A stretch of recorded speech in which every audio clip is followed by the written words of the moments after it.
경북대학교 법학과 김두식 교수가 쓴 불편해도 괜찮아라는 책이 있어요. 그분은 이 책에서 사춘기 때 딸 이야기를 합니다. 중학교 1학년이 되면서 딸이 매사에 부모의 권위를 인정하지 않고 따박따박 말대답을 하더라는 거예요. 딸이 모든 것에 다 반항적으로 달라졌다고 하는데, 심지어 나는 엄마 아빠처럼 찌질이로 살지 않을 거야, 이런 말까지 하더라는 거예요. 이 김두식 교수 아내분도 교수시고 책도 여러 권 쓰신 기독교인이기도 합니다. 그런 분이 찌질하게 살 리가 없는데 딸이 나는 엄마 아빠처럼 찌질하게 안 살 거야, 이렇게 말을 하니까 얼마나 큰 충격을 받았겠어요. 어찌할 바를 몰라서 고민하다가 희망제작소 유시주 씨에게 딸 이야기를 하면서 고충을 털어놨대요. 그랬더니 그분이 자기는 고등학교 아들이 있다고 하면서 하는 말이 지랄 총량의 법칙을 아느냐, 이렇게 얘기하더래요. 사람은, 죄송해요, 누구나 할 거 없이 일평생 동안 일정량의 지랄을 부리면서 살게 되어 있는데, 어떤 사람은 유독 사춘기 때 그걸 많이 써버리는가 하면, 어떤 사람은 나이가 들어서 말년에 쓰는 사람도 있다고 해요. 근데 여하튼 그분 얘기가 일평생 동안 정해진 양의 그거를 다 부리고 나서야 이 세상을 떠나게 되어 있다, 그런 말로 위로를 해주더라는 거죠. 여러분, 사실 아무리 얌전해 보이는 분도 속마음은 부글부글 끓을 때가 있어요. 까닭없이 목리 부리고 싶을 때가 왜 없겠습니까? 물론 대부분의 사람들은 사춘기 때 좀 그러다가 나이가 들면 점점 좋아지죠. 그래서 상대방의 입장도 배려해보고 또 그럴 형편에서 나에게 이 정도 해주면 굉장히 고마운 거다, 감사도 하게 되죠. 그런데 막 사춘기가 된 아이들은 그렇지가 않아요. 자기는 부모 보호 받으면서도 부모를 이기려고 하는 그런 아이들이 많죠. 주변 모든 상황에 대해서 반항적이고 부모의 권위에 대해서도 인정하지 않으려고 하지만, 실제로 자기 혼자 힘으로 살 수 있습니까? 살 수가 없다고요. 부모님이 재워주는 집에서 잠을 자고, 부모님이 해주는 밥 먹고 다니고, 또 부모님이 용돈도 줘야 친구들도 만나기도 하죠. 그런데 마치 이 사춘기를 지나는 아이처럼 우리도 하나님, 제발 저에 대한 관심 좀 꺼주세요, 이럴 때가 있다는 거예요. 굳이 표현하자면 영적인 사춘기, 영적인 방황을 하시는 분들이 더러 있다는 거예요. 그래서 내 인생의 계획에 대해서 내가 계획을 세우고 내가 원하는 바대로 살고 싶지, 하나님이 원하는 인생 살아드리고 싶지가 않아요. 제발 나 좀 그만 내버려 두세요, 이런 마음을 가질 때가 있다는 거죠. 여러분, 그런데 부모 입장에서 자식을 가만히 들여다보세요. 부모는 그 인생을 다 살아봤잖아요. 무엇이 아이에게 가장 유익한지도 알잖아요. 다만 대화 방법이 서투를 뿐이지, 그렇지 않습니까? 하물며 우리 인생을 창조하신 하나님께서 나에게 가장 유익하고 좋은 게 나보다 모르시겠습니까? 그게 무엇인지? 그렇지가 않아요. 우리가 하나님을 떠나서 살 수 있을까요? 과연 하나님이 나에게 주시려는 것보다 더 좋은 것을 내가 찾을 수 있겠냐는 거예요. 오늘 다윗은 이 시편을 통해서 없다, 불가능하다, 그렇게 우리에게 들려주고 있다고요. 오늘 우리가 읽은 시편 139편의 저자는 다윗인데요, 이 시는 시편 중에 왕관이라는 별명을 갖고 있어요. 왕관은 어디에 씁니까? 머리 위에 쓰죠. 제일 꼭대기에 있는 거예요. 그만큼 이 시편 139편을 끝까지 읽다 보면요, 다윗의 신앙적인 깊이와 하나님에 대해서 이렇게까지 인식하고 있구나, 하나님에 대한 탁월한 지식, 그리고 무엇보다 아름다운 시적 표현이 우리를 압도하기 때문이에요. 시편 139편은 총 4부분으로 나눌 수가 있는데, 그 중에 오늘 우리가 읽은 본문은 두 번째 부분으로 다윗을 향한 하나님의 동행하심에 대한 다윗의 감격과 찬양의 고백의 부분이라고 이야기할 수 있습니다. 시편 139편의 배경을 정확히 알 수는 없는데요, 이 시를 쫙 읽어보시면 알겠지만 다윗의 고백들을 종합해 볼 때 다윗이 젊은 시절 하나님의 도우심을 경험했고, 또 인생의 고난과 깊은 수렁 모두를 경험한 후에, 그리고 나서 어느 정도 나이가 든 후에 하나님이 이런 분이시구나, 적어도 중년 이후에 기록한 것으로 추정해 볼 수가 있어요.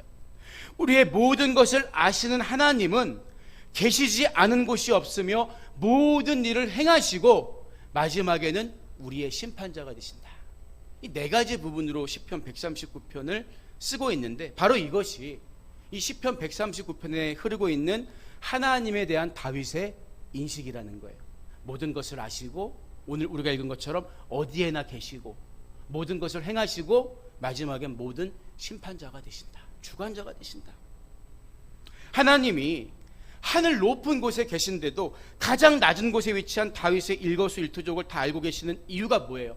그분과 동행해 주신 이유가 뭐냐는 거예요. 다윗의 고백에 따르면 하나님이 나를 감시하기 위함일까요? 어떤 나의 흠을 찾아내거나 꼬투리를 잡아내기 위해서일까요? 그렇지가 않습니다. 나를 평온하게 하시고 나를 도와주시려고 하나님은 어느 곳이나 나와 함께 계시구나. 따라서 시편 139편이 우리에게 말하려는 것은 단순히 하나님은 무소부재하시다, 어느 곳이나 계시다, 이게 아니라 왜 계시느냐? 바로 나를 돕기 위해서, 나를 지켜주시기 위해서 내가 어디 가든지 그곳에서 나와 함께 계신다, 이 고백이라는 거예요. 그래서 시편 139편을 읽으면 나를 향한 하나님의 사랑, 그 사랑 안에서 감사와 평안을 누릴 수가 있는 거죠. 처음에 로마 당국이 교회와 기독교인을 박해하잖아요. 그때 그리스도인들은 그 박해를 피해서 지하 카타콤이라는 컴컴한 감옥에 무려 250년 동안 살았다고 해요. 자식을 낳고 그 자식이 또 자식을 낳고 밖에 나가지 못하는 거예요. 그런데 그때 그들은 이렇게 기도했다는 거죠. 하나님, 지하 동굴에서 내 손자를 낳고 그 손자가 또 자식을 낳더라도 그들 모두가 하나님 한 분만 있으면 이 컴컴한 지하 밑에서도 얼마든지 행복하다고 말할 수 있는 사람이 되게 해주세요. 이렇게 기도했다는 거예요. 하나님이 나와 함께 계시면 족하다. 그것이 바로 그들의 신앙이고 비전이고 열정이었던 거예요. 오늘 다윗도 본문 7절을 보니까 내가 주의 영을 떠나 어디로 가며 주의 앞에서 어디로 피하리까, 이렇게 고백하고 있잖아요. 우리는 도무지 주님의 눈길을 피해서 살래야 살 수가 없는 거예요. 자식이 아무리 사춘기를 지나면서 반항한다고 부모가 자식을 사랑하는 그 마음을 끊어버릴 수 있습니까? 없지요. 하나님도 마찬가지예요. 아무리 우리가 그 사랑을 피하려고 해도 그 사랑은 우리가 피할 수 없다는 거죠. 그런데 이 7절 말씀을 가만히 들여다보면요, 다윗도 하나님을 떠나고 싶을 때가 있었다는 것을 알 수 있어요. 내가 주의 영을 떠나 어디로 가며 주의 앞에서 어디로 피하리까, 그럴 수 없다는 결론이겠지만 그의 마음은 그러고 싶을 때가 있었다는 얘기잖아요. 왜 그럴까요? 왜? 하나님의 기쁨이 되었던 왜 다윗 같은 사람도 하나님을 피하고 싶을 때가 있었을까요? 창세기를 보면 아담이 언제 하나님을 피해 나무 사이에 숨지요? 하나님이 먹지 말라고 명하신 선악을 알게 하는 나무의 실과를 먹고, 다시 말하면 말씀을 어기는 불순종의 죄를 저지르고 나니까 하나님을 피하게 됩니다.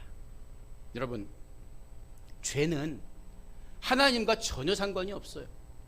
동과 서가 멀듯이 하나님은 죄와 절대 상관이 없으신 분입니다. 그래서 죄를 지은 인간에겐 두려움이 생기고 그 두려움으로 인해서 하나님을 피하고자 하는 마음이 당연히 생길 수밖에 없는 거예요. 이처럼 범죄한 아담이 하나님의 눈을 피해 숨었던 본성이 다윗은 물론 저와 여러분에게도 있는 거예요. 그래서 그리스도인들의 삶 속에는 하나님께 더 가까이 나아가고자 하는 열망만 있는 게 아니라 죄 가운데 있을 때 하나님이 좀 안 보셨으면 좋겠다, 하나님이 좀 나에게 멀리 계셨으면 좋겠다, 이 본성과의 미묘한 갈등이 항상 도사리고 있다는 거예요. 하나님의 보호와 인도 안에 있는 평강과 영혼의 만족을 누리는 삶도 좋지만 거룩하신 하나님 눈을 좀 피해서 적당히 세상 속에 즐기면서 마치 TV를 끄는 것처럼 하나님 잠깐만 저를 좀 안 봐주셨으면 좋겠어요, 죄악 속에 적당히 살고자 하는 마음도 있다는 거죠. 다윗의 생애를 돌아보면요, 하나님 정말 피하고자 했던 순간이 있었습니다. 사울의 추격을 피하기 위해서 하나님께 물어보지도 않고 적국인 블레셋으로 망명하잖아요. 그 나라 가면 살 줄 알고. 근데 웬걸요, 자기를 알아보는 사람들 때문에 정체가 탄로나서 죽게 됐거든요. 그래서 블레셋 아기스 왕 앞에서 침을 흘리면서 미친 사람 취급 흉내내면서 간신히 도망쳐 나와 했어요. 요즘 말로 얼마나 현타가 왔겠습니까? 아이들 그런 말 많이 쓰고, 자기를 볼 때 얼마나 초라해 보였겠냐는 거예요.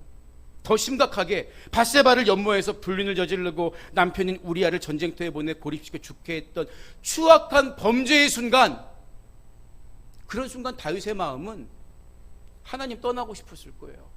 하나님 나 좀 모른 척 눈 감아줬으면 좋겠습니다.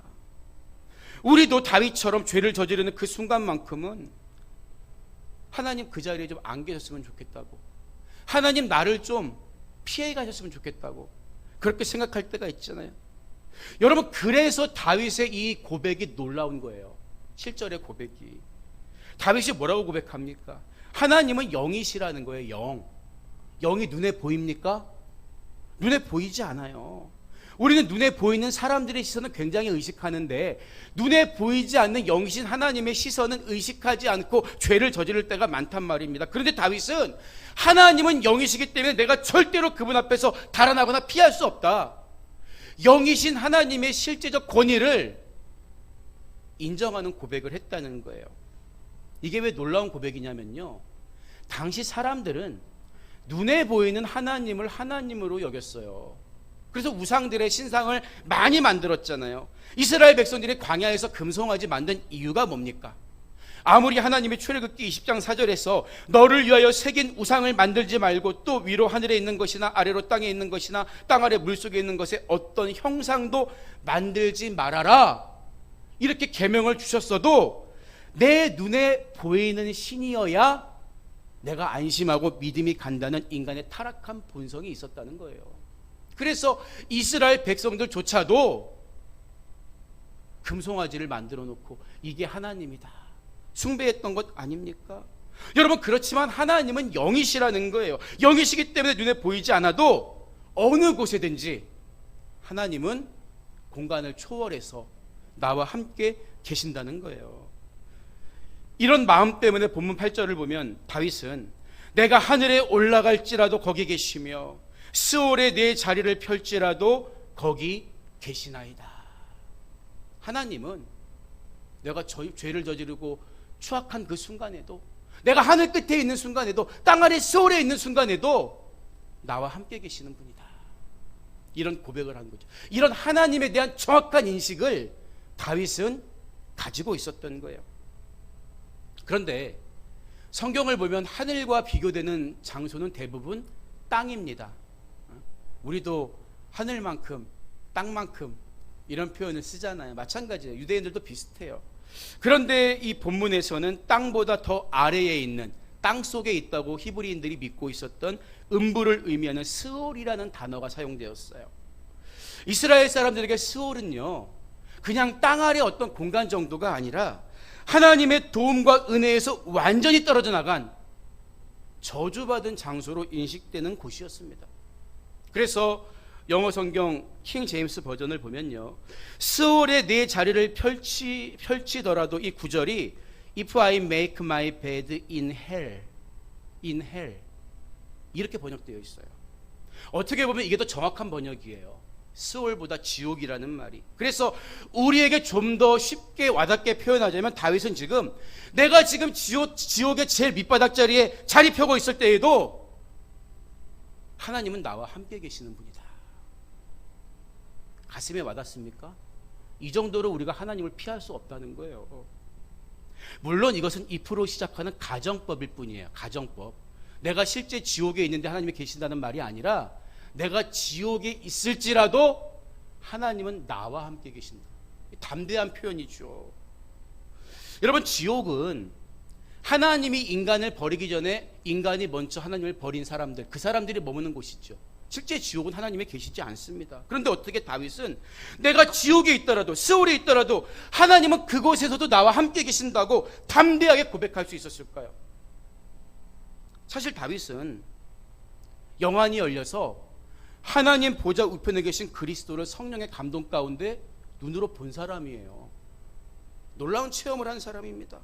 그런데 그렇게 하늘 끝까지 오를 만큼 은혜로운 경험을 했던 사람이지만, 지옥과 같은 죄와 절망의 구덩이에 빠진 인간의 연약함을 동시에 경험했던 사람이기도 하다고요.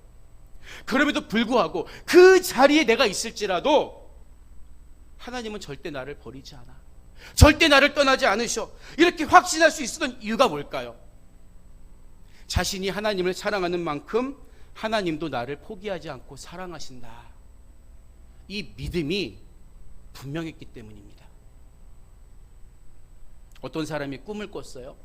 그는 꿈속에서 많은 사람들과 함께 하나님의 심판대 앞에 줄을 서 있었습니다. 드디어 그의 차례가 되자 하나님이 질문을 하세요. 너는 세상에서 항상 정직하고 착하게 살았느냐?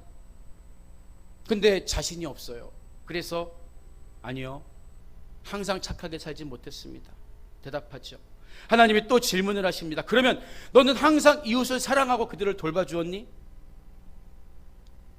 아니요, 그렇지 못했어요. 하나님이 다시 질문하십니다. 그러면 전도는 열심히 했니? 그러지도 못했어요. 이제 틀림없이 하나님의 불호령이 떨어질 것이라고 생각하고 잔뜩 움츠려 있어요. 근데 그때 예수님이 나타나셔서 이 사람을 변호해 주세요. 그러나 이 사람은 하나님을 사랑했습니다. 하나님을 사랑했습니다. 여러분, 우리는 항상 의롭게 살지는 못할 수 있어요. 항상 말씀대로 살지 못할 수 있습니다. 심지어 다윗처럼 죄 가운데 빠질 때도 있죠. 그리고는 내가 죄를 지었다는 사실 때문에 죄책감에 빠져서 하나님 나를 포기하실 거야, 하나님 이젠 나를 버리셨을 거야, 지레 좌절하고 말아요. 여러분, 그러나 오늘 다윗의 이 고백은 우리가 죄를 짓는 순간에, 설령 지옥의 가장 밑바닥에 자리를 펴고 앉아있는 그 순간에도 하나님은 나를 버리거나 포기하시는 게 아니라 나와 함께 아파하고 계시다, 내가 돌이키기를 기다리고 계시다, 이 고백을 들려주고 있는 거예요. 여러분, 우리는 그래서 스스로 하나님께 버림받았을 거야, 절망하거나 포기하면 안 됩니다. 하나님을 사랑하는 마음이 내 안에 남아있다면 우리의 연약함을 도우시고 감싸주시는 우리 예수님께 소망을 둬야 하는 거예요. 그래서 우리가 해야 할 일이 뭡니까? 나를 결코 포기하지 않고 떠나지 않는 주님의 사랑을 붙드는 거예요. 다윗도 뼈아픈 절망의 자리, 낙심의 자리, 죄의 자리에서 다시 일어서고 회복한 경험이 있기 때문에 하나님은 절대 나를 포기하지 않고 언제나 나와 함께 하신다고 담대하게 고백하고 있는 거예요. 여러분, 눈을 들어 바라볼 때 제일 먼 곳이 하늘이라면 우리가 아래를 바라볼 때 가장 먼 곳은 땅 아래에 있는 스올이겠죠. 그럼 평소에 우리가 가장 멀리 바라볼 수 있는 게 어딜까요? 당시 이스라엘 사람들의 세계관에 따르면 바다가 제일 먼 곳이에요. 세상 끝입니다. 하나님은 우리가 바다 끝에 거한다고 해도 거기서도 나를 인도하시고 보호해 주신다. 나를 떠나지 않는다고 다윗은 고백하는 거예요. 그래서 9절 이하의 말씀을 보면요, 내가 새벽 날개를 치며 바다 끝에 가서 거주할지라도 거기서도 주의 손이 나를 인도하시며 주의 오른손이 나를 붙드시리이다. 너무나 아름다운 표현을 써가면서 하나님을 찬양하고 있죠.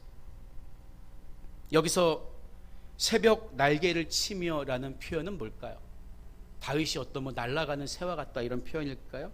이것은 아침에 해가 떠오를 때 순식간에 그 태양 광선이 저 먼 곳까지 펼쳐나가는 그 장면을 새가 날개치며 올라간다, 이런 모습으로 시적으로 묘사하고 있는 거예요. 이스라엘은 지도를 보시면 알겠지만 바다가 서쪽에만 있어요. 서쪽에만. 그래서 동쪽에서 해가 뜨면 그 햇빛이 저 지중해 끝, 서쪽 끝을 쫙 비추게 되는 거예요. 하지만 이 스올은 영적으로 모든 희망이 끊어진 상태를 가리킨다고 말했는데, 바다 끝은 뭘까요? 이스라엘 사람들의 세계관에 의하면 땅끝, 어쩌면 어떤 도움도 닿지 않는 그 자리, 어떤 소망도 찾을 수 없는 암담한 상황을 비유적으로 표현할 때 바다 끝에 거한다, 이렇게 이야기했다는 거죠. 그런데 어떤 소망도 없어 보이는 그곳에도 하나님은 나와 함께 하신다. 다윗이 이렇게 노래하고 있는 거예요. 1892년 영국에서 복음 사역을 열심히 하다가 이제 미국으로 돌아가려고 무디 목사님이 사우스햄프턴에서 배를 타고 귀국길에 오릅니다. 그런데 그 배가 바다로 간 지 사흘 만에 배의 축이 부러져서 망망대해에서 오고 가도 못하는 거예요. 설상가상으로 배에 조금씩 물이 스며들기 시작했습니다. 승객들은 물론 선원들도 다 절망한 거예요. 배가 얼마나 버텨줄지 알 수 없었고, 또 지금처럼 통신도 발달되지 않은 때라 인근에 구조선이 있는지 확인하는 것도 어려웠기 때문입니다. 그렇게 바다 한가운데에서 이틀이 지났는데 무디 목사님이 선장에게 이 배 안에서 부흥회를 열게 해달라고 부탁을 합니다. 선장이 허락했어요. 근데 놀랍게도 그 배에 있는 승객과 선원 모두 전부 그 집회에 참석을 한 거예요. 무디 목사님이 물이 차서 기운 이 배의 기둥을 붙잡고 서서 시편의 말씀을 읽어요. 시편 91편 1편을 펴고, 지존자의 은밀한 곳에 거주하며 전능자의 그늘 아래에 사는 자여. 어디 사는 사람들이요? 전능자의 그늘 아래 사는 자요. 보세요, 망망대해예요. 배에 물이 새고 있어요. 어디 의지할 곳 없어요. 그런데 그 바다 한가운데서 죽음을 기다리는 절망적인 상황이었지만 그것도 전능자가 계신, 하나님이 계신 전능자의 그늘 아래라는 것을 무디 목사님이 선포한 거예요. 여러분, 보이지 않아도, 눈에 보이지 않아도 하나님은 어느 곳에나 계세요. 그리고 우리를 반드시 도우십니다. 그래서 다윗은 하나님이 우리를 지키는 방법을 가리켜서 쉽게 이해하게 하기 위해서 주의 손, 주의 오른손이라는 표현을 반복적으로 사용하고 있는 거예요. 여러분, 이것은 다윗이 하나님을 영으로 인식하고 있었지만 마치 손을 가진 인간으로 묘사해서 하나님의 실제적인 능력과 도우심을 생생하게 전달해 주려는 문학적인 의도를 가진 표현입니다. 그래서 시편 8편을 보면 다윗은 주의 손가락으로 지으신 주의 하늘과 주께서 베풀어 두신 달과 별들을 내가 보오니, 이렇게 노래하기도 했잖아요. 실제 별과 달은 하나님이 손으로 만드셨습니까? 말씀으로 만드셨어요. 시적으로 주의 손으로 만드셨다고 노래하고 있는 거죠. 오늘도 주의 손으로, 주의 강한 오른팔로 우리를 붙들어 주신다 고백하고 있는 거예요. 다윗의 이 고백처럼 하나님은 보이지 않지만 마치 눈에 보이는 강한 오른팔로 언제나 우리를 지키고 보호해 주시니까 어떤 상황에서도, 하늘 끝에 있을지라도, 스올에 있을지라도, 바다 끝에 가 있을지라도 나는 그분의 동행하심을 조금도 의심하지 않는다 고백하고 있는 거죠. 마지막으로 본문 11절과 12절에서 다윗은 내가 혹시 말하기를 흑암이 반드시 나를 덮고 나를 두른 빛은 밤이 되리라 할지라도 주께서는 흑암이 숨기지 못하며 밤이 낮과 같이 비추이나니 주에게는 흑암과 빛이 같음이니이다. 이렇게 노래하고 있어요. 이 11절의 말을 조금 쉽게 풀어서 세 번역을 보면요, 11절을 이렇게 이야기하고 있습니다. 내가 말하기를 어둠이 와락 나에게 달려들어서 나를 비추던 빛이 밤처럼 되어라 해도, 이 표현이에요. 이 말은 내 삶에 불현듯 덮치는 어둠의 순간이 하나님 안에 거하면서 행복하고 밝았던 내 삶 전체를 영원히 흑암처럼 만들어 버릴 것 같은 위기의 순간이 찾아온 것을 이야기하죠. 여러분 보세요. 그래서 이 11절의 고백은 다윗 안에 찾아온 내적 어둠을 얘기해요. 죄로 인한 어둠일 수도 있고요, 절망으로 인한 우울감일 수도 있습니다. 여러분, 사실 밖에 있는 어려운 상황과 형편도 문제는 문제지요. 그것도 두렵습니다. 그런데 정말 감당하기 힘든 게 뭔지 아세요? 내 안에 있는 어려움이에요. 내 안에 있는 어둠입니다. 내 안에 있는 우울감이에요. 스스로 무너지는 거죠. 어둠이 나를 덮어오기 시작하면 다시는 빛났던 순간으로 돌아갈 수 없을 것 같은 절망이 우리를 장악하려고 하기 때문입니다. 그래서 감당하기 어려운 시련과 문제들을 계속 당하다 보면요, 몸만 어려운 게 아니라 마음이 병들어요. 마음이 우울해집니다. 그 우울감에 빠져서 쉽게 일어나지 못하는 사람들이 사실 우리 주변에 얼마나 많이 있습니까? 얼마나 많이 있어요. 이렇게 사방을 더듬거려도 빛이 보이지 않을 것 같은 그 어둡고 막막한 상황이 다윗의 인생 속에도 찾아왔었다는 거예요. 찾아왔었다는 거예요. 우리가 아는 것처럼 다윗은 10년이 넘는 시간 동안 끝이 없을 것 같은 죽음의 위협과 어둠의 터널을 지나가야 했습니다. 여러분, 말이 10년이지 내가 언제 죽임당할지 몰라서 도망다니는 삶을 10년 넘게 산다? 상상이 안 되는 거예요. 상상이 안 되는 거예요. 근데 다윗이 그 시간을, 그 터널을 나와서 보니까 어둠도 나를 완전히 죽일 수가 없었다는 거예요. 깜깜한 어둠인 줄 알았는데 어둠이 나를 완전히 집어삼키지 못했다는 거예요. 그 이유가 뭡니까? 그 이유가 뭘까요? 앞에서 고백했던 것처럼 나는 어둠 속에 깔려 죽는 줄 알았는데 내 안에 주님이 계셨기 때문에, 내 안에 주님이 계셨기 때문에 어둠은 나를 장악할 수 없었습니다. 이 고백이에요. 하나님께서 흑암까지라도 낮과 같이 비춰주기 때문이라는 사실을 다윗은 진심으로 고백하고 있는 거예요. 어둠은 절대 빛을 이길 수가 없습니다. 빛이 빛나는 순간 어둠은 언제 존재했냐는 듯이 사라지기 때문이에요. 그래서 어거스틴의 표현처럼 어둠이란 그 자체로 존재하는 게 아니라 빛의 결핍일 뿐이다, 이렇게 표현하기도 했죠. 내 안에 있는 어떤 어둠과 절망도 우리가 비추신 하나님의 얼굴을 바라볼 때, 하나님이 나를 비추실 때 물러가고 사라지게 된다는 거예요. 시편 139편 다윗의 고백처럼 모든 것을 아시는 하나님, 지금도 내 안에 계시는 거예요. 다윗 안에만 계신 게 아니라 여러분 안에도 계십니다. 그런데 왜 여러분이 다윗의 고백처럼 그 어둠이 나를 집어삼킬 것 같은 그 위기의 순간을 헤어나오지 못합니까? 하나님을 바라보지 않기 때문에, 하나님의 긍휼을 구하지 않기 때문이라는 거예요. 그러나 하나님이 그 해 같은 얼굴을 비추시면 어떤 어둠도 물러갈 수밖에 없다. 하나님이 나를 비추실 때 어둠은 물러가고 하나님의 평화와 기쁨이 여러분을 장악해 올 것입니다. 이 기쁨을 누린 여러분 되시기를 주님의 이름으로 축복합니다. 하나님의 얼굴을 구하라는 거예요. 그래서 이 사실을 깨달은 바울이 로마서 8장에서 어떻게 고백하는 줄 아세요? 내가 확신하노니 사망이나 생명이나 천사들이나 권세자들이나 현재일이나 장래일이나 능력이나 높음이나 깊음이나 다른 어떤 피조물이라도 우리를 우리 주 그리스도 예수 안에 있는 하나님의 사랑에서 끊을 수 없으리라. 끊을 수 없으리라. 여러분, 다윗의 고백과 바울의 고백은 똑같은 거예요. 나를 향한 하나님의 사랑은 내가 피하려고 해도 도저히 피할 수 없는 완벽한 사랑이라는 거죠. 여러분, 피할 수 없다면 즐기는 게 지혜입니다. 영적 사춘기를 겪는 사람처럼 자꾸 그 사랑을 외면하라고 하지 마세요. 그 사랑 없이 살 수 있는 것처럼 하나님 앞에서 다 큰 어른 행세하지 말라는 거예요. 하나님의 은혜와 사랑을 이제는 주시는 대로 받아 누리면서 살아가는 여러분 되시기를 주님의 이름으로 축복합니다. 그때 내 안에 어둠이 물러가고 하늘의 문이 열리고 하나님이 주신 놀라운 은혜를 누리는 삶을 살게 되는 거예요. 오늘 말씀을 마무리합니다.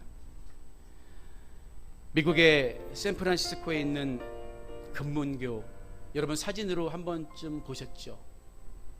관광 명소로 유명한 이 장소는 높이 227m의 탑에서 늘어뜨린 두 줄의 케이블에 매달려 있는 총 길이 1280m의 다리입니다. 아주 아름다운 다리예요. 그런데 이 다리를 건설할 때 처음 1년 동안 무려 23명의 인부들이 바다에 빠져서 죽었다고 해요. 빠른 물살과 잦은 폭풍과 안개가 작업을 너무나 어렵게 만들었기 때문이죠. 그래서 건설 회사가 고민을 하다가 한 가지 아이디어를 내서 그 공사장 밑에 커다란 그물망을 설치하게 됩니다. 그리고 그때부터 떨어져 죽는 사람이 없어졌다는 거예요. 하지만 더 놀라운 사실은 공사 진행이 그물망을 쳐놓기 전보다 20% 이상 훨씬 빨라졌다는 거예요. 그 이유가 뭘까요?